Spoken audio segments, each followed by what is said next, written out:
जय झूले। आइए मंगलाचरण के लिए हाथ जोड़ते हैं प्रभु वंदना के लिए। ओम नमः सिद्धेभ्यः। ओम नमः सिद्धेभ्यः। ओम नमः सिद्धेभ्यः। नमो हरिहन्ताणम्। नमो सिद्धाणम्। नमो आयर्याणम्। नमो वज्रायाणम्। नमो लोये सव्यसाऊणम्।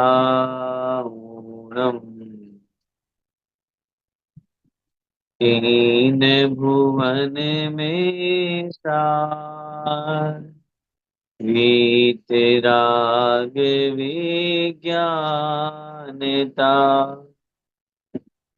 शिव स्वरूप शिव का नमः त्रियोग समारिके। पंच परमेष्ठी भगवान की जय। द्वादशांगमयी जिनवाणी माता की जय। चारित्र चक्रवर्ती 108 श्री शांति सागर जी महामुनिराज की जय। संत शिरोमणि आचार्य भगवंत 108 श्री विद्यासागर जी महामुनिराज की जय। अभिनवाचार्य श्री समय सागर जी महाराज की जय। परम पूज्य गुरुदेव निर्यापक श्रवण मुनि पुंगव श्री सुधा सागर जी महाराज की जय। अढ़ाई द्वीपस्थ समस्त महामुनिराजों की जय। पंडित दौलत राम जी द्वारा विरचित छेड़ाला ग्रंथादिराज का हम सभी स्वाध्याय कर रहे हैं। और विगत दिनों में हमने इस छेड़ाला ग्रंथ की पहली ढाल, जिसमें विशेष रूप से चारों गतियों के दुखों का वर्णन है, उसको अच्छी तरह से हमने यहाँ पर पढ़ा। एक एक छंद के माध्यम से हमने अर्थ जानते हुए पंडित जी के भावों को, जो उन्होंने आचार्य भगवंतों के अनुसार लिखा, आचार्यों के अनुसार लिखा, उसको जाना। छेड़ाला ग्रंथ इसलिए बहुत महत्वपूर्ण है क्योंकि पंडित दौलत राम जी ने जो कुछ भी वर्णन किया है वो मूल आचार्यों के मूल ग्रंथों के आधार पर किया है। और उसी का परिणाम ये ग्रंथ अत्यधिक लोकप्रिय बना, जिसे पूज्य आचार्य श्री स्वयं भी और अनेक बड़े बड़े विद्वान भी छोटे समय सार के रूप में देखते रहे। पहली ढाल से अपन ने इस ग्रंथ का परिचय जाना कि किस प्रकार पंडित दौलत राम जी एक एक गति का वर्णन, क्योंकि जब हम मूल ग्रंथ तिलोकसार तिलोक परिणति पढ़ते हैं, वहां भी इसी प्रकार दुखों का वर्णन है। और उन्होंने उन ग्रंथों को पढ़ करके, उन ग्रंथों के आधार पर जो लोक भाषा या लोग जिस भाषा में समझते हैं, ऐसी भाषा का प्रयोग करते हुए इस ग्रंथ को लिखा। पहली ढाल को पढ़ने से हमें यह भी समझ में आया कि वास्तव में चारों गतियों में से किसी भी गति में सुख नहीं है। हम भले ही अपनी स्वार्थ पूर्ति के लिए या इंद्रिय विषयों की तृप्ति के लिए देव गति में सुख मान लेते हैं, मनुष्य गति में भी अपने आप को हम बोले हम तो सुखी ही हैं, वो सुख शाश्वत सुख नहीं है। वह इंद्रिय सुख हमेशा रहने वाला नहीं है। वो सुख तात्कालिक है, क्षण मात्र का है। हजारों लाखों करोड़ों अरबों खरबों की आयु मिलने के बावजूद भी, पल्लियों की आयु, सागरों की आयु देव पर्याय में मिलने के बावजूद भी, वहां जो इंद्रिय सुख है वो कभी न कभी नष्ट होने वाला है, कभी न कभी समाप्त होने वाला है। वो आयु जब पूरी होती है, उस समय मन में कितना बड़ा विकल्प होता है उन देवों के। मिथ्या दृष्टि देव तो रो रो करके उनका हाल बुरा होता है। अब क्या होगा, मनुष्य पर्याय में, तिर्यंच पर्याय में जाना पड़ेगा। अब तक जो ये देवगति के सुख हमें प्राप्त हो रहे थे, ये सब सुख समाप्त होंगे, होने जा रहे हैं।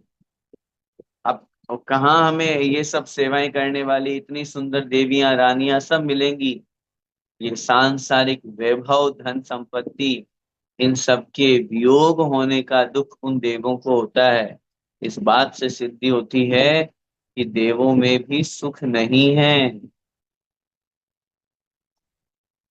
पहली ढाल हमको यही सिखा रही है कि अगर सुख कहीं है तो उसका नाम है पंचम गति। चतुर्गति रूप इस संसार में परिभ्रमण करते हुए जीव हमेशा दुख भोगता है। और यदि वो थोड़ी सी देर के लिए सुख मिल भी जाए, तो वो थोड़ी सी देर का सुख उसके अगले दुख का ही कारण बनता है। इसलिए दुखी होकर के यह जीव अपना संसार बढ़ा रहा है। इंद्रिय सुख मिल भी जाता है तो भी वो क्षण मात्र के लिए होता है, बाद में दुख का ही कारण बनता है। ऐसे सुख को छोड़ करके हम सबको मोक्ष, परम पद सुख, शाश्वत सुख की तरफ अग्रसर होना चाहिए। अब जब प्रश्न बनेगा कि हमें मोक्ष सुख प्राप्त करना है, उसकी तरफ अग्रसर होना है, और संसार में जब हम भटकते हैं तो वहां तो दुख ही दुख नजर आता है, तो कभी ऐसा मन में विचार आया कि ऐसा क्या कारण है जिस कारण से मेरा संसार परिभ्रमण हो रहा है, मैं संसार में भटक रहा हूं, मुझे दुख ही दुख मिल रहे हैं। पहली ढाल में दुख तो पढ़ लिए, लेकिन वो दुख क्यों मिल रहे हैं, किस वजह से मिल रहे हैं, किस कारण से मिल रहे हैं, ये जानना भी बहुत जरूरी है। ये जानना भी बहुत जरूरी है। आज मनुष्य पर्याय में हमें बहुत अच्छा मस्तिष्क मिला, बहुत अच्छा परिवार मिला, बहुत अच्छी बुद्धि मिली, जिसके माध्यम से हम अपने आप को बहुत अच्छा बना सकते हैं। उस दृष्टि से समझिए कि अब तक हम भटकते रहे, चारों गतियों में दुख उठाते रहे, लेकिन इस मनुष्य पर्याय को अपन को व्यर्थ नहीं गंवाना। हम समझेंगे, हम तह तक जाएंगे कि हमें वो दुख क्यों मिल रहे हैं। पंडित दौलत राम जी ने उन्हीं मूल आचार्यों के मूल ग्रंथों के आधार पर इस दूसरी ढाल में जो आज की कक्षा से प्रारंभ हो रही है, हमें उन दुखों का मूल कारण बता रहे हैं। जैसे कोई रोग होता है, जैसे कोई भयंकर बीमारी होती है, और वैद्य हमें अगर इलाज करता है, और इलाज करते समय अगर उसको रोग ही पकड़ में नहीं आए, बीमारी ही पकड़ में नहीं आए, तो वो दवाई कौन सी देगा, इलाज किसका करेगा, इंजेक्शन या मेडिसिन काय की देगा। पहले तो रोग पकड़ में आए। ये तो समझ में आ रहा है, दुख ही दुख है, दुख ही दुख है, चारों गतियों में दुख ही दुख है। अरे भाई, उस दुख का मूल कारण क्या है? ये तो समझ में आ रहा है कि वो बीमार व्यक्ति बहुत बीमार है, बहुत दुखी है, परेशान है। तो डॉक्टर साहब, आप डॉक्टर साहब हो तो पहले उसका समझ में तो आए कि उसकी बीमारी की जड़ क्या है, उसको पकड़िए, तब तो आप नष्ट करने का उपाय बताएंगे। पंडित दौलत राम जी उस संसार परिभ्रमण रूपी उस दुख, उस बीमारी, उस रोग का मूल कारण बता रहे हैं, मिथ्या दर्शन, मिथ्या ज्ञान और मिथ्या चारित्र। जैसे आचार्य भगवंतों ने शास्त्रों में सम्यक दर्शन ज्ञान चारित्राणि मोक्ष मार्ग है, सदृष्टि ज्ञान वृत्तानि धर्मम, सम्यक दर्शन, सम्यक ज्ञान, सम्यक चारित्र ये धर्म है। सम्यक दर्शन, सम्यक ज्ञान, सम्यक चारित्र ये मोक्ष मार्ग है। उसी प्रकार इससे विपरीत यदि मिथ्या दर्शन, मिथ्या ज्ञान और मिथ्या चारित्र होता है तो वो संसार मार्ग है, भव मार्ग है, मोक्ष मार्ग नहीं है। वो मोह मार्ग है, संसार में भटकाने वाला मार्ग है। इसलिए पंडित दौलत राम जी उस 6 डाला ग्रंथ में दूसरी ढाल में इसी बात से शुरुआत करते हैं कि वास्तव में उस आत्मा को संसार में यदि भटकाने वाला कोई है तो उसका नाम है मिथ्या दर्शन, मिथ्या ज्ञान और मिथ्या चारित्र। और वो मिथ्या दर्शन, मिथ्या ज्ञान, चारित्र जो है वो दो प्रकार का होता है, ग्रहीत मिथ्या दर्शन ज्ञान चारित्र और अग्रहीत मिथ्या दर्शन ज्ञान चारित्र। आइए हम दूसरी ढाल प्रारंभ करते हैं, जिसमें विशेष रूप से पंडित जी यहाँ पर इसी मिथ्यात्व का, मिथ्या दर्शन, मिथ्या ज्ञान और मिथ्या चारित्र का वर्णन करेंगे। क्योंकि ये बात भी ध्यान रखिएगा, हम जानेंगे मिथ्या दर्शन, मिथ्या ज्ञान, मिथ्या चारित्र क्या है, तब तो हम उसे छोड़ पाएंगे। बहुत बार बहुत लोग प्रश्न करते हैं कि भैया जी 6 डाला में सम्यक दर्शन का ही वर्णन बहुत सुंदर दिया हुआ है, सम्यक ज्ञान का वर्णन, आगे मुनि महाराज की अपेक्षा सम्यक चारित्र का वर्णन, वैराग्य की अपेक्षा से 12 भावनाओं का वर्णन पंचम ढाल में, लेकिन हमें मिथ्यात्व का वर्णन सिखाने की आवश्यकता क्या है?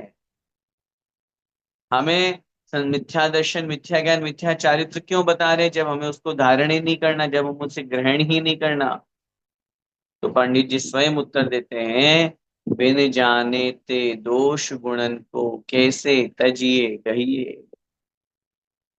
बिना जाने दोषों और गुणों को अगर हम जानेंगे नहीं तो दोषों को छोड़ेंगे कैसे और गुणों को ग्रहण करेंगे कैसे? इसलिए जानना भी आवश्यक है। दूसरी ढाल हमें सिखा रही है कहीं हमारे जीवन में मिथ्यात्व तो नहीं है, कहीं हमारे जीवन में किसी प्रकार के कोई दोष तो नहीं है। इसलिए यहाँ इस दूसरे ढाल में हम उन दोषों को, हम उन मिथ्यात्रय को, मिथ्या दर्शन, मिथ्या ज्ञान, मिथ्या चारित्र को आइए समझते हैं। निकाल लीजिए दूसरी ढाल, पहला छंद। ऐसे मिथ्या दृग ज्ञान चरण वश भ्रमत भरत दुख जन्म मरण ताते को तजिए सुजान सुन तिन संक्षेप कहूँ बखान। पंडित दौलत राम जी दूसरी ढाल की इस पहले छंद में लिख रहे हैं, ऐसे मिथ्या दृग ज्ञान चरण। ऐसे माने ये मिथ्या दृग, मिथ्या दर्शन, दृग माने दर्शन, ज्ञान अर्थात ज्ञान, और चरण माने चारित्र, चरण। और मिथ्या शब्द तीनों में लगेगा, मिथ्या दर्शन, मिथ्या ज्ञान और मिथ्या चारित्र है। ऐसे इस प्रकार ये मिथ्या दर्शन, मिथ्या ज्ञान और मिथ्या चारित्र वश माने के कारण से, निमित्त से, भ्रमत माने भटकता है यह जीव। यह जीव क्यों भटकता है, ये जीव संसार में क्यों भटक रहा है? मिथ्या दर्शन, मिथ्या ज्ञान और मिथ्या चारित्र के कारण से। वश भ्रमत, वश माने के कारण से, निमित्त से, भ्रमत माने भटकता है, भटक रहा है, परिभ्रमण कर रहा है। और परिभ्रमण करते हुए, भटकते हुए क्या कर रहा है? हरत दुख जन्म मरण। हरत, भरत माने सहन करता है, दुख माने दुखों को, जन्म मरण अर्थात जन्म, जन्म माने जन्म, मरण माने मरण के, जन्म के और मृत्यु के दुखों को भोगता है। भरत माने सहन करता है।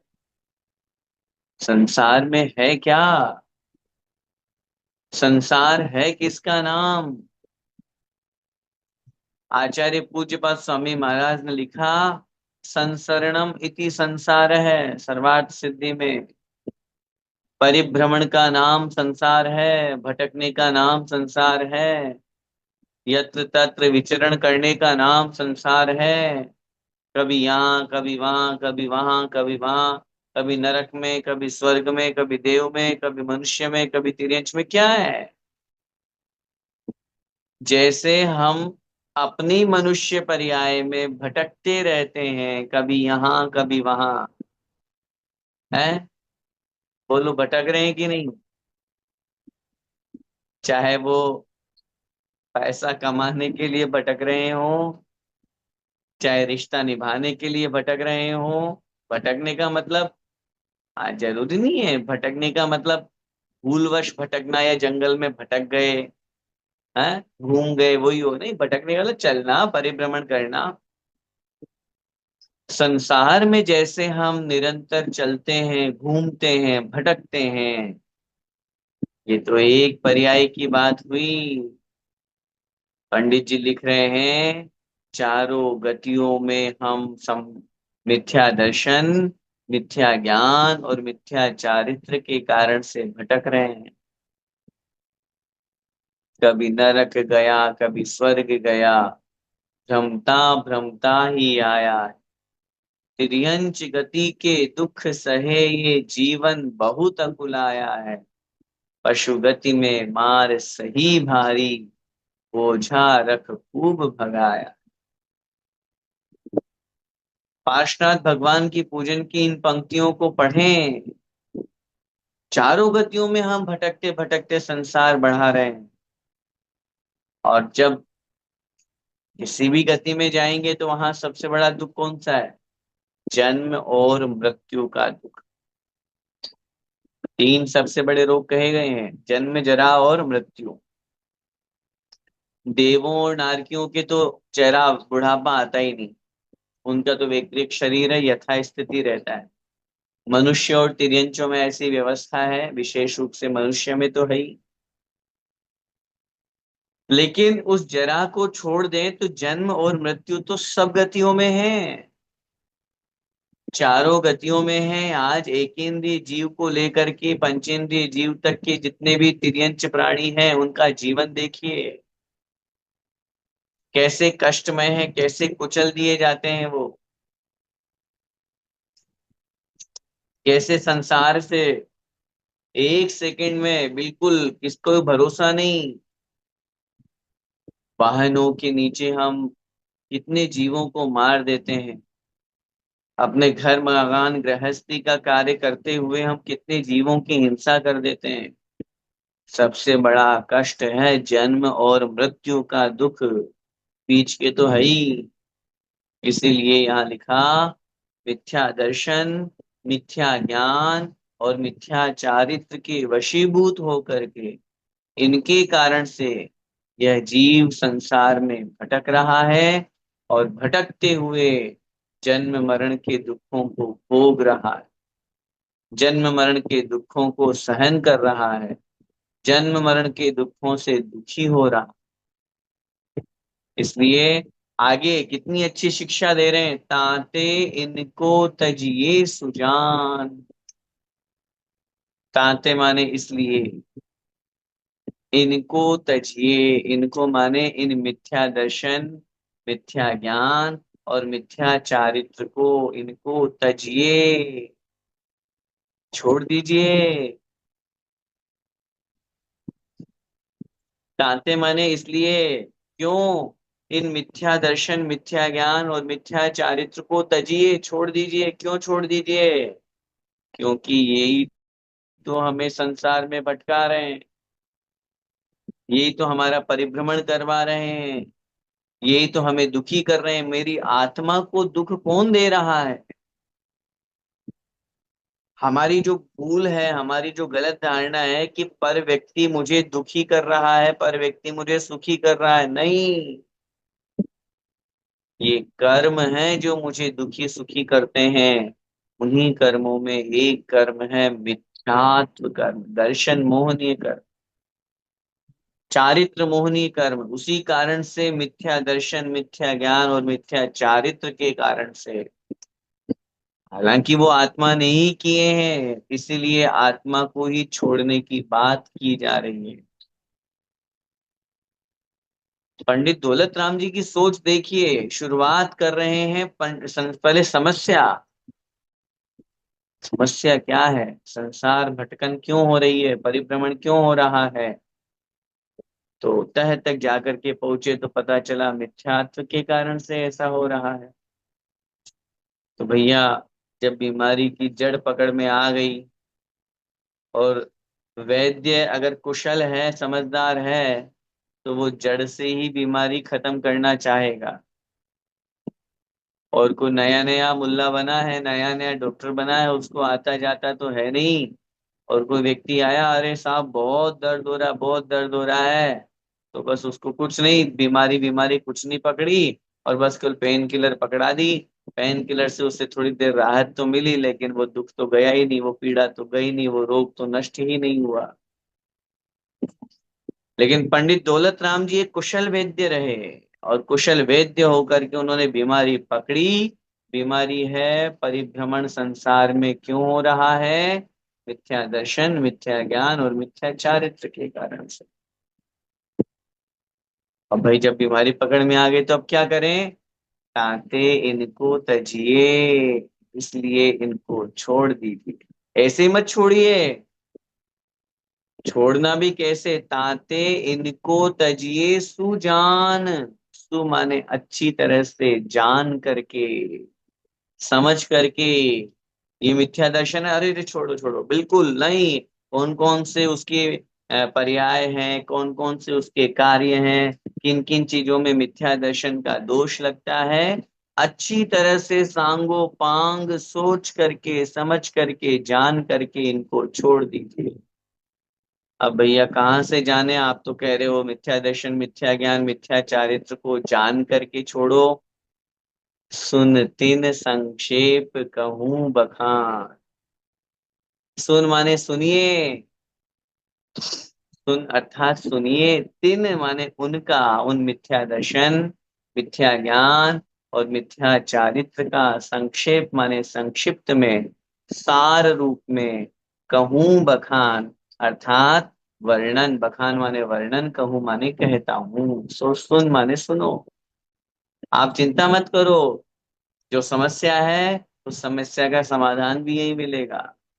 सबसे पहले तो समस्या बताई, समस्या के बाद में मन में आया कि नहीं भैया उनको छोड़ना है, तो छोड़ना है, तो अब उस स्थिति में क्या करें, अच्छी तरह से उसको सुनो, और सुन करके कहूँ बखान, उसका वर्णन कर रहा हूं मैं, उसका कथन कर रहा हूं मैं, और उसका कथन इसलिए कर रहा हूं ताकि उस कथन को सुन करके जैसे मैंने छोड़ा वैसे आप भी छोड़ दीजिए। इस पहले छंद में पंडित जी ने बहुत अच्छी भूमिका बनाई, बहुत अच्छी तैयारी करी, बहुत अच्छी भूमिका के साथ में उन्होंने ये बात कही कि ये मिथ्या दर्शन, मिथ्या ज्ञान और मिथ्या चारित्र के कारण से जीव संसार में भटक रहा है, और भटकते हुए जन्म मरण के दुखों को भोग रहा है। इसलिए उनको छोड़ दीजिए। जब मिथ्या दर्शन, मिथ्या ज्ञान, मिथ्या चारित्र को छोड़ेगा तो संसार का परिभ्रमण रुक जाएगा, और जब संसार का परिभ्रमण रुक जाएगा तो जो जन्म मरण के दुखों को भोग रहा है, वो जन्म मरण के दुख भी उसको नहीं होंगे, और जब जन्म मरण के दुख नहीं होंगे, वो समाप्त हो जाएंगे, तो फिर जिसके लिए ये प्रतिदिन पुरुषार्थ कर रहा है, ऐसा मोक्ष परम पद इसे प्राप्त हो जाएगा। इसलिए लक्ष्य वही है, पंडित जी हमें वही तक पहुंचाना चाहते हैं, हमारी आत्मा का कल्याण करना चाहते हैं। इसलिए इनको अच्छी तरह से जान करके छोड़ दीजिए। मैं उनका संक्षेप में यहाँ पर वर्णन करता हूँ। संक्षेप में भी इसलिए क्योंकि ग्रंथ जिस हिसाब से उनको लिखना है संक्षेप में वही लिखा। ये तो प्रवेश है, जानकारी लेने के लिए, ज्ञान प्राप्त करने के लिए। बाकी विशेष जानकारी के लिए तो फिर और मूल ग्रंथ, बड़े ग्रंथ पढ़े। इसलिए यहाँ उन्होंने संक्षेप की बात कही है। आइए अब प्रारंभ इस दूसरी ढाल में उस भूमिका के साथ में जो पहला छंद पढ़ा, अब प्रारंभ कर रहे हैं। जो सबसे पहले, अब मिथ्या दर्शन दो प्रकार का, देखो तीन चीजें समझिए, मिथ्या दर्शन, मिथ्या ज्ञान और मिथ्या चारित्र। अब इन तीनों में जो सबसे पहले आया मिथ्या दर्शन। अब मिथ्या दर्शन दो प्रकार का, अग्रहीत मिथ्या दर्शन और ग्रहीत मिथ्या दर्शन। अग्रहीत मिथ्या दर्शन और ग्रहीत मिथ्या दर्शन। अब अग्रहीत मिथ्या दर्शन किसे कहते हैं, पहले परिभाषा समझ लीजिए, फिर अपन आगे बढ़ेंगे। अग्रहीत मिथ्या दर्शन, जो मिथ्या दर्शन माने मान्यता। मिथ्या दर्शन का मतलब जो श्रद्धान, दर्शन माने श्रद्धान सम्यक नहीं है, मिथ्या है, विपरीत है, सही नहीं है, वह कहलाता है अग्रहीत, वह कहलाता है मिथ्या दर्शन। और अग्रहीत का मतलब हुआ जो ग्रहण नहीं किया हुआ है। मतलब ग्रहण नहीं किया हुआ का मतलब जो अनादि काल से मेरी आत्मा के साथ में ऐसा संस्कार जुड़ गया कर्म का, जिस कारण से मैं इस संसार में जो आकर के मैंने ग्रहण नहीं किया, अपितु पूर्व पर्याय से जो चला आ रहा है, वह कहलाता है अग्रहीत मिथ्या दर्शन। फिर से रिपीट कर रहा हूं, जो मिथ्या दर्शन, जो मिथ्या श्रद्धान मैंने इस पर्याय में, इस संसार में आकर के ग्रहण नहीं किया, बल्कि पूर्व पर्याय से जो चला आ रहा मिथ्यात्व का संस्कार है, वह कहलाता है अग्रहीत मिथ्या दर्शन, जिसमें सात तत्वों के प्रति यह जीव गलत मान्यता, गलत धारणा रखता है। क्योंकि जब हम सम्यक दर्शन की परिभाषा पढ़ते हैं, वहां लिखा है तत्वार्थ श्रद्धानम सम्यक दर्शन। सात तत्वों के ऊपर सच्चा श्रद्धान करना सम्यक दर्शन, बहुत बेसिक डेफिनेशन। तो जहां सात तत्वों के प्रति उसकी विपरीत मान्यता है, वो जीव तत्व को नहीं जान रहा है, अजीव को जीव मान रहा है, जीव को अजीव मान रहा है, संसार में परिभ्रमण कराने के लिए आश्रव और बंध कर्मों का हुआ करता है, उसको वो अच्छा मान रहा है, तो उसकी धारणा गलत हो गई, सात तत्वों के प्रति उसका श्रद्धान गलत हो गया। इसी का नाम है अग्रहीत मिथ्या दर्शन। इसीलिए पंडित दौलत राम जी यहाँ सबसे पहले उस अग्रहीत मिथ्या दर्शन को समझा रहे हैं। आइए प्रारंभ करते हैं। जीवादि प्रयोजन भूत तत्व सरधे तिन माहि विपर्ययत्व, चेतन को है उपयोग रूप, बिन मूरति चिन्ह मूरति अनूप। छेड़ाला ग्रंथ की एक विशेषता और बताएं, यहाँ छहों ढाल में अलग अलग लय ताल में छंद में वर्णन किया गया है। जैसे पहली ढाल में अलग छंद था, दूसरी ढाल में अलग छंद, उसकी लय ताल अलग, और दूसरी ढाल की लय कितनी सुंदर, कितना अच्छा। और उसके अर्थ में अब देखो, सबसे पहले जो अग्रहीत मिथ्या दर्शन है, जीवादि प्रयोजन भूत तत्व सरधे तिन माहि विपर्ययत। पंडित दौलत राम जी की विशेषता यही है, उन्होंने छोटी सी लाइन में, छोटे छोटे छंदों में, छोटी छोटी पंक्तियों में उन्होंने पूरा आगम भर दिया, परिभाषाएं लिख दी। महान है पंडित दौलत राम जी। अग्रहीत मिथ्या दर्शन की परिभाषा, जीवादि प्रयोजन भूत तत्व। जीवादि, आदि से तात्पर्य और जितने भी आगे हैं, प्रयोजन भूत तत्व कितने होते हैं, तत्व कितने हैं, तत्व कितने होते हैं भाई बताओ, सात। कौन कौन से, जीव, अजीव, आश्रव, बंध, संवर, निर्जरा और मोक्ष, ये सात तत्व होते हैं। जो जीव के लिए प्रयोजन भूत है, जो जीव के लिए महान है, जो जीव के लिए इस संसार से निकालने के लिए निमित्त है। आप बोलोगे इसमें संसार से निकलने में निमित्त क्या बनेंगे? सात तत्व। इनके ऊपर सच्चा श्रद्धान करेंगे तभी तो सम्यक दर्शन होगा, और सम्यक दर्शन होगा तभी तो हम संसार से बाहर निकलेंगे। इसलिए आत्मा के लिए प्रयोजन भूत हुए कि नहीं? जीवादि प्रयोजन भूत तत्व, जीव आदि जो प्रयोजन भूत है, प्रयोजन भूत का मतलब निमित्त, प्रयोजन भूत का मतलब कारण, प्रयोजन भूत का मतलब आत्मा के लिए जो निमित्त है। किसमें निमित्त है? संसार से छुड़ाने में। सम्यक दर्शन की परिभाषा में यही तो पढ़ा, तत्वार्थ श्रद्धानम सम्यक दर्शनम। सात तत्वों के प्रति सच्चा श्रद्धान करना। और वो श्रद्धान, वो सात तत्व का क्या प्रयोजन है, क्या मतलब है? मैं जीव हूं, मेरा ज्ञान दर्शन स्वरूप है, मेरा मेरा लक्षण क्या है, मेरा स्वभाव क्या है? मैं अपने आप को जान ही नहीं पा रहा, मैं पर द्रव्य में उलझा हुआ हूं, मैं शरीर को ही अपना मान रहा हूं।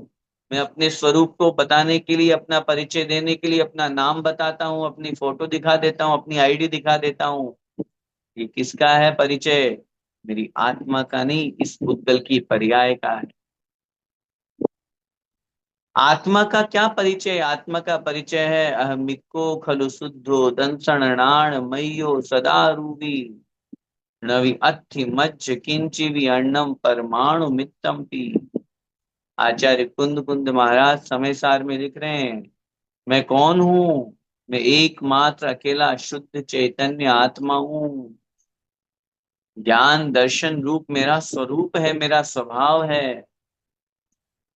राग द्वेष तो मेरा स्वभाव है ही नहीं। हर तत्व के प्रति ऐसे ही सोचिए। अजीव तत्व क्या कह रहा है? अजीव का मतलब जिसमें ज्ञान दर्शन चेतना नहीं पाई जाती। जब ज्ञान दर्शन चेतना नहीं पाई जाती है तो संसार में लगाओ किन किन में नहीं पाई जाती? जीव के अलावा किसी भी तत्व में नहीं, किसी भी द्रव्य में नहीं। तो जिन द्रव्यों को मैं अपना स्वरूप मान रहा हूँ, जिनको मैं अपने जैसा मान रहा हूँ, ज्यादा और दूर नहीं, सबसे मुख्य तो है ये शरीर। ये शरीर जब मेरा स्वभाव नहीं है, मेरा स्वरूप नहीं है, मैंने तो इस पर्याय में प्राप्त किया जब मैंने जन्म लिया। जन्म के पश्चात, मरण होने के बाद इस शरीर का क्या होगा? क्या होगा? शरीर यहीं रह जाएगा और मेरी आत्मा की पर्याय बदल जाएगी। ये तो संसार में हम प्रैक्टिकल देखते हैं, और जब दिख रहा है, समझ में आ रहा है, तो फिर मैं इसे अपना स्वरूप क्यों मान रहा हूं? मैंने अपने आत्मा को, अजीव को अपना क्यों माना? सात तत्वों के ऊपर श्रद्धान ऐसे ही नहीं, हाँ सामान्य से, हाँ सात तत्वों पे श्रद्धान करना सम्यक दर्शन। क्या श्रद्धान करना? आश्रव तत्व मुझे कह रहा है राग द्वेष परिणति से, राग द्वेष विकारी भावों से कर्म का आश्रव होता है। मैं क्यों कर रहा हूँ? कर्म का बंध। एक एक तत्व को समझिए, मैंने पहले भी इस विषय में निवेदन किया है। मेरी आत्मा के लिए संसार में भटकाने वाले दो तत्व हैं, आश्रव और बंध। जब ये आश्रव और बंध मेरे साथ में निरंतर चलते रहेंगे तो मैं इस संसार से बाहर नहीं निकल पाऊंगा। उसका निकलने का एक ही रास्ता है, संवर और निर्जरा करना। और संवर निर्जरा के मार्ग पर आगे बढ़कर के मोक्ष मार्ग पे बढ़ते हुए यह आत्मा जब संपूर्ण कर्मों का नाश कर देता है, मोक्ष परम पद की तत्व की प्राप्ति हो जाती है। इसीलिए पंडित जी यहाँ पर इस पहली पंक्ति में लिख रहे हैं जीवादि प्रयोजन भूत तत्व। ये जीव आदि जो सात तत्व हैं, ये इस आत्मा के लिए प्रयोजन भूत है, कल्याणकारी है, कल्याण करने में निमित्त है। इस आत्मा को संसार से बाहर निकालने में, मोक्ष की यात्रा करने में बहुत महत्वपूर्ण उनका लक्ष्य है, निमित्त है, साधन है। लेकिन मिथ्यात्व के कारण से, मिथ्या दर्शन के कारण से सर्धे तीन माहि विपर्ययत। सर्धे अर्थात श्रद्धान करता है, तीन माही माने उनमें, तीन माने उन, माही मतलब में।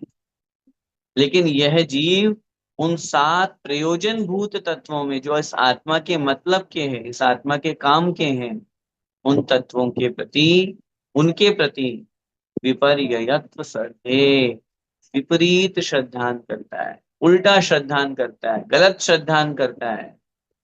इसी का नाम है अग्रहीत मिथ्या दर्शन। जो सात तत्व उसे संसार से बाहर निकालने में प्रयोजन भूत थे, उस मिथ्या दृष्टि जीव ने उन सात तत्वों पर गलत श्रद्धान करके अपना संसार और बढ़ाया, संसार परिभ्रमण किया, संसार में भटक रहा है। जीव का क्या स्वरूप है? जीव किसे कहते हैं? मैं कौन हूं, मेरा क्या स्वरूप है? जब ये परिभाषा उसके सामने रखने की बात की गई, पंडित जी लिख रहे हैं, चेतन को है उपयोग रूप। चेतन को रूप माने स्वरूप क्या है? उपयोग रूप। उपयोग में होना, उपयोग माने ज्ञान दर्शन उपयोग, उपयोगो लक्षणम। आचार्य भगवंत उमा स्वामी महाराज ने तत्वार्थ सूत्र जी ग्रंथादिराज में लिखा, जीव का लक्षण क्या है, जीव का स्वरूप क्या है? उपयोगवान होना। और उपयोग दो प्रकार का होता है, ज्ञानोपयोग और दर्शनोपयोग। चेतन को है, चेतन माने जीव, जीव का क्या रूप है, क्या स्वरूप है, क्या लक्षण है? उपयोगवान। हमारा स्वरूप जब ज्ञान दर्शन है, ज्ञान दर्शन के अलावा ये राग द्वेष मद लोभ मोह चिंता, जितने भी दोष हैं, जितने भी विकारी परिणाम हैं, ये मेरा स्वरूप नहीं है, ये मेरा लक्षण नहीं है, ये मेरा स्वभाव नहीं है। अब जब मेरी आत्मा का जो स्वभाव है, मेरी आत्मा का जो लक्षण है, उस तरफ मैं नहीं पहुंच रहा हूं, इसका मतलब मैं जीव तत्व को सही नहीं जान रहा। जीव का जो स्वरूप है, अगर मैं उसको पहचानूं, मैं उसको जानूं, मैं उसको समझूं। आचार्य श्री का एक बहुत सुंदर सा छोटा सा लेकिन बहुत विशाल अर्थ वाला सूत्र है, जानो देखो बिगड़ो मत। जानो देखो, जानना देखना आत्मा का स्वभाव है। लेकिन हमारे साथ में सबसे बड़ी समस्या है, जानने देखने के साथ हम बिगड़ जाते। बिगड़ने का मतलब हम राग द्वेष करने लगते।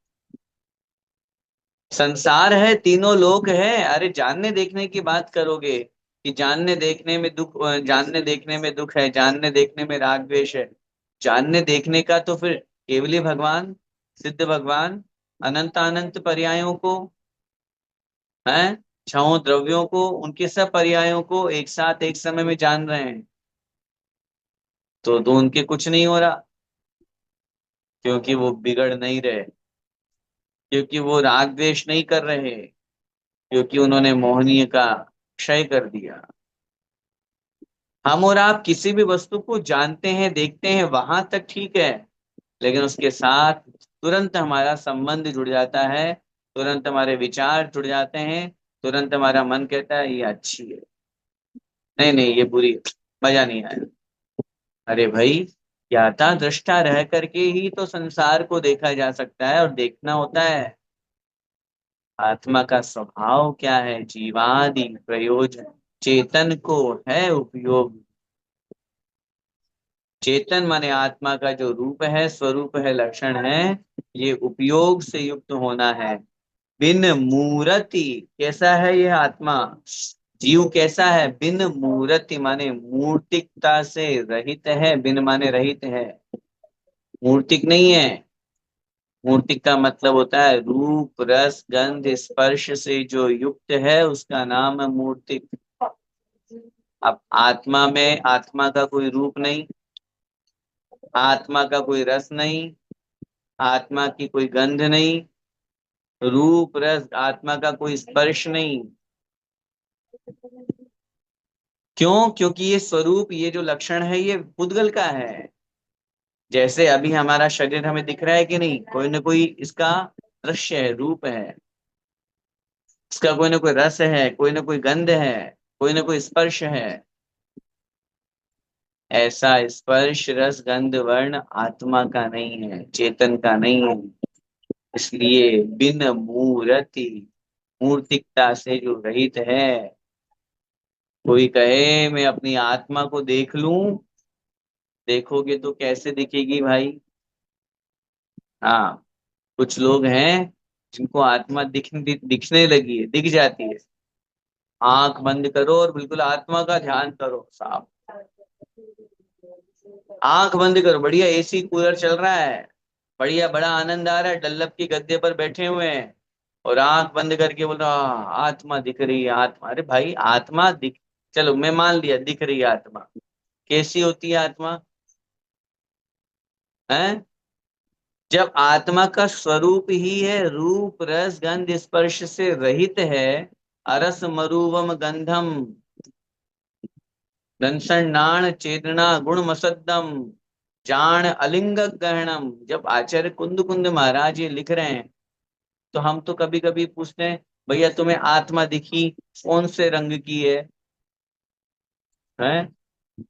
कौन से, उनका आकार क्या है? अब बताओ। अब ये प्रश्न सुनते चुप, कौन से रंग की? हाँ, वो तो केवल ज्ञान ज्योति स्वरूप है, ज्योति स्वरूप दिखी। तो भैया आत्मा ज्योति स्वरूप थोड़ी होती है। नहीं नहीं, बस वो ऐसे ऐसे बिल्कुल शुद्ध से, ऐसे बिल्कुल वाइट ऐसे, ये सब ऐसे वैसे घुमाने से कुछ नहीं होता। जब उसका लक्षण ही है बिन मूर्ति, उसका कोई रूप रस गंध स्पर्श नहीं है। चिन्ह मूर्ति अनूप, बिन मूर्ति चिन्ह मूर्ति अनूप। पर आत्मा मूर्तिकता से रहित है। दूसरा विशेषण दिया चिन्ह मूर्ति, चैतन्य रूप है। चिन्ह मूर्त, चिन्ह मूर्त का मतलब होता है चैतन्यमय है, और अनूप, अनूप का मतलब उपमा से रहित है। उपमा उसकी की जाए जिसका कोई दूसरा कंपैरिजन हो, जिसका कोई जैसे बनो किसी की सुंदरता ऐसे जैसे चंद्रमा का मुख है, जैसे वो ऐसा लग रहा था जैसे मोर के पंख, या वो नृत्य कर रहा था ऐसा जैसे वो। तो ये जो जैसे वो जो उपमाएं करते हैं वहां कोई न कोई दूसरा पदार्थ हुआ करता है, दूसरी वस्तु हुआ करती है। इस दृष्टि से वो अपने आप में दूसरी वस्तु हो तो उपमा की जाए ना। जब आत्मा एक रूप है, एक स्वरूप है, तो उसकी उपमा किससे की जाएगी? अरे आप तो आत्मा की बात कर रहे हो, आचार्य भगवंत पूज्यपाद स्वामी महाराज ने तो इष्टोपदेश ग्रंथ में स्वर्ग के सुखों की भी उपमा करते समय लिख दिया। नाके नाको कसाम सोख्यम, नाके नाको कसाम योग। अर्थात स्वर्ग के सुख कैसे होते हैं, तो बोले स्वर्ग के सुख जैसे होते हैं। हम नहीं बता सकते उनको। जब स्वर्ग के सुखों की ही कल्पना, स्वर्ग के सुखों की ही तुलना नहीं हो सकती है, तो फिर आत्मा की तो बात ही अलग है। आत्मा का स्वरूप संसार के किस व्यक्ति से मिलता है? आत्मा को मैं कैसे समझूं, मुझे थोड़ा उदाहरण देकर के समझाओ। नहीं हो सकता भैया। आत्मा तो अनुपम है, उपमा से रहित है, तुलना से रहित है। किसी दूसरे पदार्थ से मैं उस आत्मा को जान लूं, समझ लूं, नहीं हो सकता। आत्मा तो अनुभव का विषय है। मुझे सुख दुख हो रहा है, मैं राग द्वेष कर रहा हूं इस शरीर के अंदर, ये हाथ पैर हिल रहे हैं, आंखें चल रही है, मुख बोल रहा है, सांसें चल रही है, इसके अंदर एक ऐसी शक्ति विराजमान है जो ये सब काम करती है। जब वो शक्ति चली जाती है, किसी की मृत्यु हो जाती है, बाहर का स्ट्रक्चर तो ये का ये रहता है कि नहीं? बोलिए। आंख बदली, कान बदल गए, मुख बदल गया, शरीर बदल गया, कुछ नहीं, कुछ नहीं बदला, सब बाहर का स्ट्रक्चर एज इट इज रहता है। और अंदर की एक ऐसी पावर, एक ऐसी शक्ति जो निकल जाती है शरीर से, जिसे शास्त्रों में आत्मा कहा है, आगम ग्रंथों में जिसे जीव रूप में कहा गया। और यही वास्तव में आत्मा का स्वरूप है। अब यहाँ क्योंकि अग्रहित मिथ्या दर्शन की बात चल रही है, और अग्रहित मिथ्या दर्शन में यहाँ पंडित जी ने समझाया, जो जीव अजीव आश्रव बंध संवर निर्जरा और मोक्ष, ये आत्मा के लिए प्रयोजन भूत तत्व है, आत्मा के लिए कल्याणकारी तत्व है, आत्मा के लिए मोक्ष मार्ग में लगाने के लिए एक बहुत महत्वपूर्ण साधन है। तो पहले उन सात तत्वों का वास्तविक स्वरूप तो जाने। जब वास्तविक स्वरूप जानेंगे, जब सही रूप में उसको जानेंगे, तभी तो जो विपरीत श्रद्धान कर रहे हैं उसको समझ पाएंगे। कहीं हमारे अंदर ऐसा श्रद्धान तो नहीं। आत्मा का स्वरूप है ऐसा उपयोगवान होना, मूर्तिकता से रहित होना, मूर्तिक होना, चित चित चैतन्य रूप होना, अनुपम रूप होना, ये आत्मा का स्वभाव है, आत्मा का स्वरूप है, आत्मा का लक्षण है। और मैं कैसा मान रहा हूं? मेरी धारणा में आत्मा कैसी है? मेरी धारणा में मैं कैसा हूं? मैं कौन हूं? मेरी धारणा कहाँ पहुंचा रही है मुझे? उस मेरी धारणा में, मेरी मेरे धारणा में, मेरे विचारों में आत्मा का स्वरूप क्या आगम के अनुसार है? क्या वास्तव में मैं ज्ञाता दृष्टा हूं? क्या वास्तव में ज्ञान दर्शन रूप आनंद स्वभाव में ही मैं अपने आप को मानता हूं? ये सब जो बाहर से दिख रहा है, ये इस पुद्गल की पर्याय का है। जीव और पुद्गल की मिली जुली पर्याय का नाम है ये जो दिख रहा है। अकेला हम इसे पुद्गल नहीं कह सकते, अकेला हम इसे जीव नहीं कह सकते, क्योंकि अगर जीव कहेंगे तो जीव तो दिखता ही नहीं है, फिर ये तो दिख रहा है। अजीव कहेंगे तो अजीव तो चलता फिरता ही नहीं है, अजीव में तो ज्ञान दर्शन होता ही नहीं है, अजीव में तो सुख दुख का वेदन करने की सामर्थ्य नहीं है, जबकि ये कर रहा है। ये दोनों की मिली जुली पर्याय है।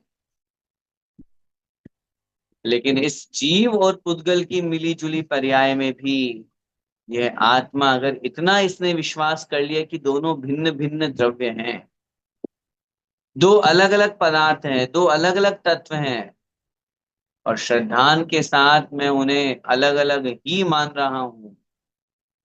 जीवन का एक सूत्र आचार्य श्री जो हमेशा कहा करते थे, जो दिख रहा है वो मैं नहीं हूं, जो देख रहा है वह मैं हूं।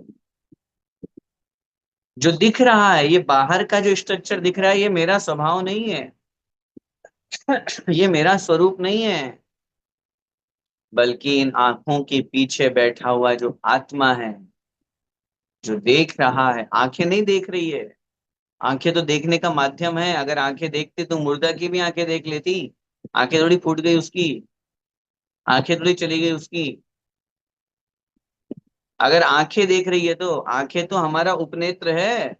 जैसे ये चश्मा है ना, चश्मा देखता है क्या? अच्छा बताओ, चश्मा देखता है क्या? लेकिन चश्मे के बिना दिखता है क्या? इसका मतलब, अब थोड़ा बहुत दिखता है वो अलग बात है, वो एक अलग व्यवस्था है। उदाहरण उदाहरण रूप में समझिए। आप बोलो नहीं नहीं भैया, ये चश्मे के बिना भी दिखता है हमको, तो ऐसे तो बिना चश्मे लगाए वालों को भी दिखता है। बात उदाहरण रूप में समझिए कि जैसे चश्मा हमको अच्छी तरह से देखने में निमित्त है, देख कौन रहा है? आंखें। उदाहरण रूप में, व्यवहार का उदाहरण दे रहा हूं। अब इस चश्मे को हटा दो, अब बचा मेरा शरीर, मेरी आंखें। कौन देख रहा है? आंखें नहीं, आंखें नहीं देख रही। आंखों के पीछे आत्मा के प्रदेश हैं, वो देख रहे हैं। उनमें देखने की शक्ति है, उनमें जानने की शक्ति है। कान नहीं सुनते। कान के अंदर जो आत्मा के प्रदेश हैं, आत्मा के प्रदेशों का जो स्ट्रक्चर बना हुआ है पूरे अंदर शरीर में, वो सुन रहे हैं, उनमें सामर्थ्य है। अगर आंख कान देखते सुनते, तो मुर्दे की भी आंखें हैं, मुर्दे के भी कान हैं।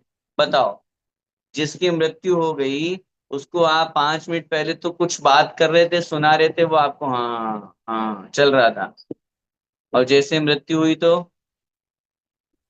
बोलिए, मृत्यु होने के बाद में अब आप उसको खूब आवाजें दे रहे हो, रो रहे हो, चिल्ला रहे हो, सुन ही नहीं रहा वो तो। इसका मतलब जो मैं कह रहा हूं, आगम के अनुसार आचार्य श्री ने जो कहा, आत्मा जो देख रहा है, जो सुन रहा है, वो आत्मा है। दिखने वाला आत्मा नहीं है, दिखने वाला मैं, मेरा स्वरूप नहीं है।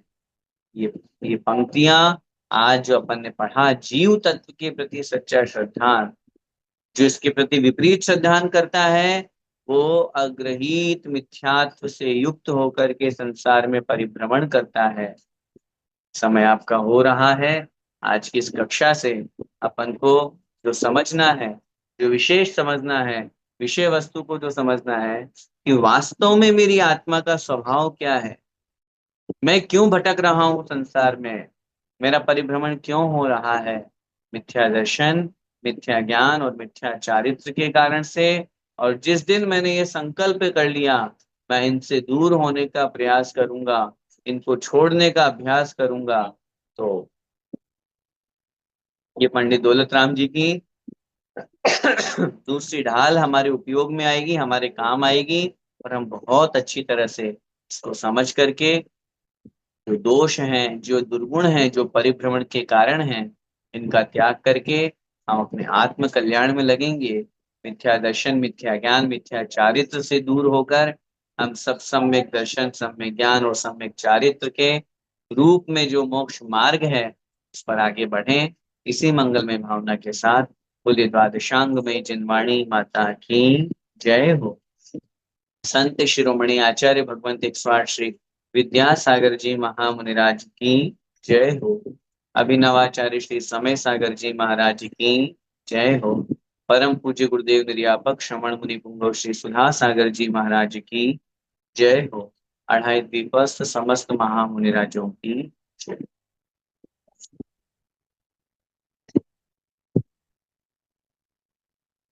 आइए, जो क्विज हुई हमारी, उस क्विज के क्वेश्चन आंसर पर हम सभी डिस्कस करते हैं। आप फिर उसके पश्चात उसका रिजल्ट जो है आपके सामने।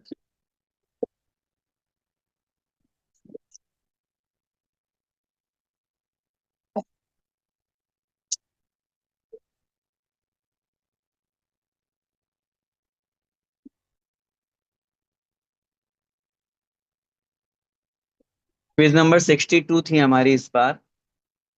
और पहला प्रश्न था, रिक्त स्थान संस्थान में शरीर की रचना ऊपर से पतली और नीचे से मोटी होती है। ऑप्शन हमारे सामने छह संस्थान के थे, न्यग्रोध परिमंडल संस्थान, वामन संस्थान, समचतुरस्र संस्थान, हुंडक संस्थान, स्वाति संस्थान और कुब्जक संस्थान। राइट आंसर इज स्वाति संस्थान, जिसमें शरीर जो होता है वो ऊपर से पतला और नीचे से मोटा होता है, सांप की बामी की तरह। दूसरा प्रश्न, जीव के कौन से परिणाम से कर्म का बंधन होता है। ऑप्शन ए राग, ऑप्शन बी द्वेष, या ऑप्शन सी दोनों। बताइए। सही उत्तर है ऑप्शन सी दोनों। क्योंकि न मात्र केवल राग से और न मात्र केवल द्वेष से, दोनों से ही कर्म का बंध हुआ करता है।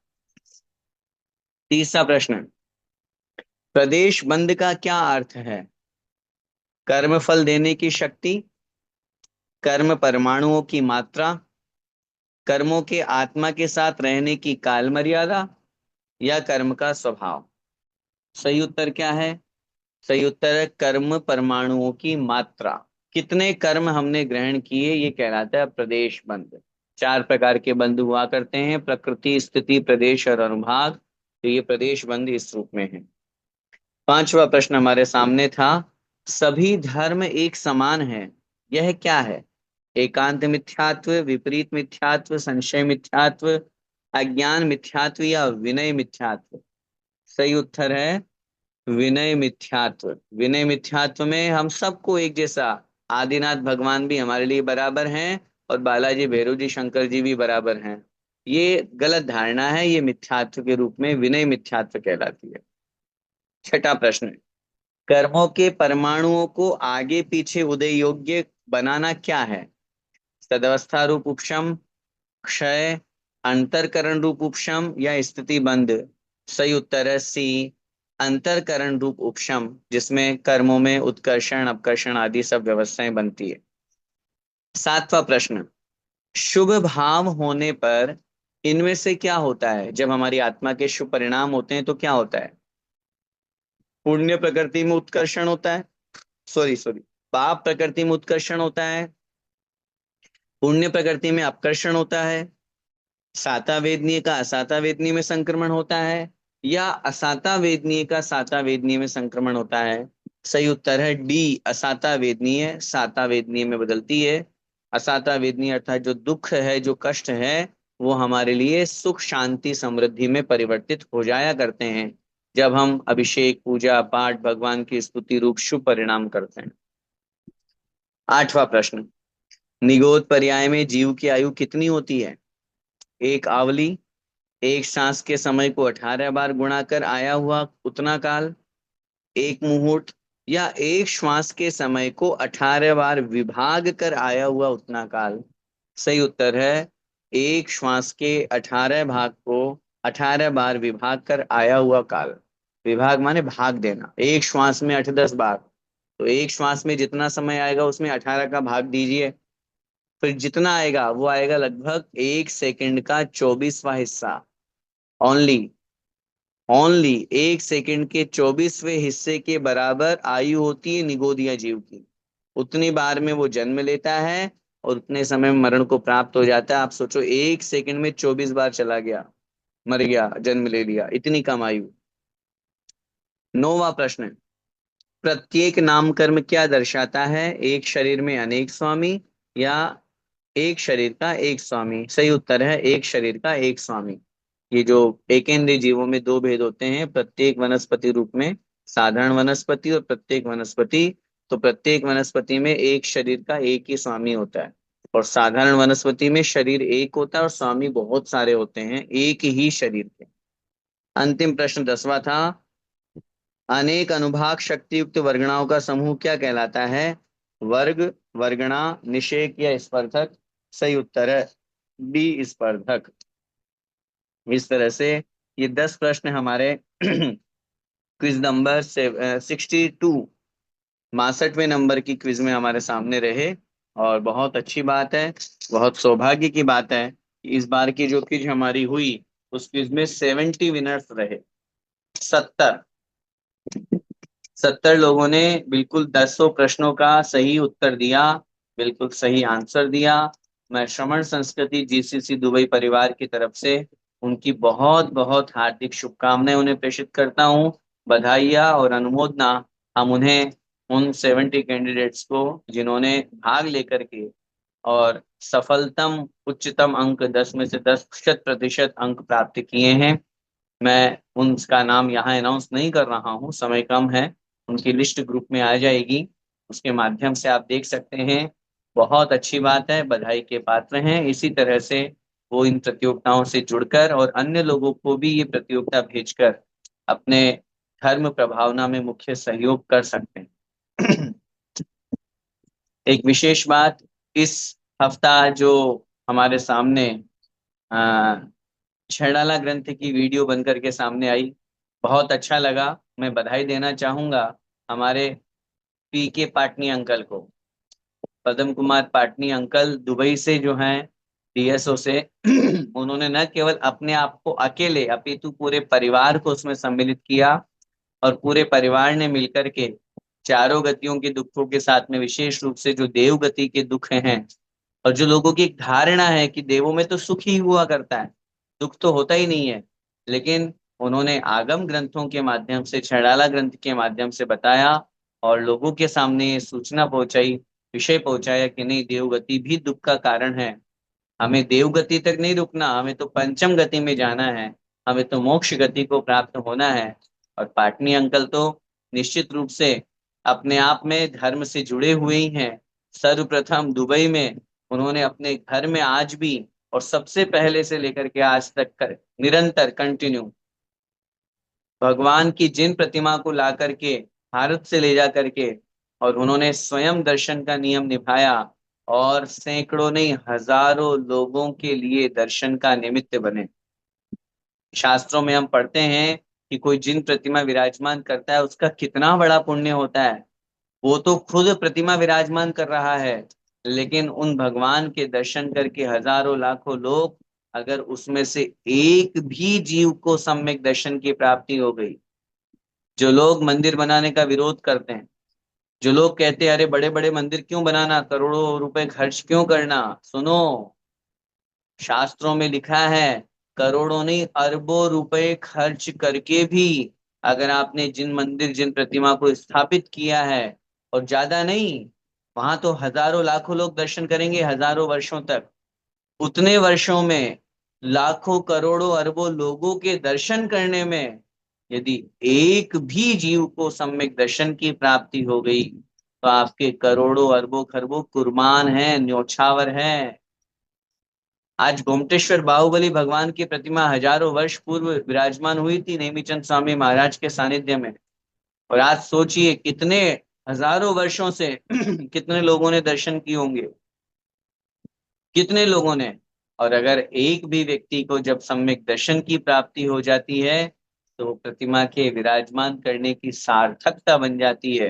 अरे सम्यक दर्शन तो होगा ही होगा, सभी लोग जाकर के जब उनका अभिषेक, शांति धारा, पूजन, उनकी वंदना, स्तुति, भक्ति भावना करते हैं, कितनी आत्माओं का कल्याण होता है। मैं इस उदाहरण के माध्यम से पीके पाटनी अंकल को और पूरे परिवार को ये सौभाग्य, निश्चित रूप से उन्होंने जो दिया अपने परिवार के लिए और पूरे दुबई जैन समाज के लिए, आज डीएसओ में वो रहते हैं और हमेशा कितने लोग प्रतिदिन आकर के भगवान का दर्शन करते हैं, अभिषेक करते हैं। धन्य है आपके माध्यम से जो आपने पुण्य कमाया है, जितने लोग पुण्य कमा रहे हैं, जितने लोग दर्शन कर रहे हैं, उन सबका छठा भाग पाटनी अंकल परिवार के, अकेले पाटनी अंकल को नहीं, पाटनी अंकल के पूरे परिवार, हाँ अगर परिवार की अनुमोदना नहीं है, पाटनी आंटी की अनुमोदना नहीं है, नहीं नहीं मैं तो चाहती हूँ मंदिर यहाँ से चला जाए, ये तो अंकल ही है जो यहाँ रखे हुए हैं, अगर इस तरह की भावना अगर पाटनी आंटी की है तो उनको नहीं लगेगा पुण्य। हाँ, चाहे वो पीयूष भैया हो चाहे प्रिया भाभी हो, सबकी अनुमोदना है और सबके मन में भाव है, नहीं, आज हमारे घर में चैत्यालय है, कितने लोगों के दर्शन हो रहे हैं, उन दर्शन के माध्यम से, ऐसे दर्शन सोचिए।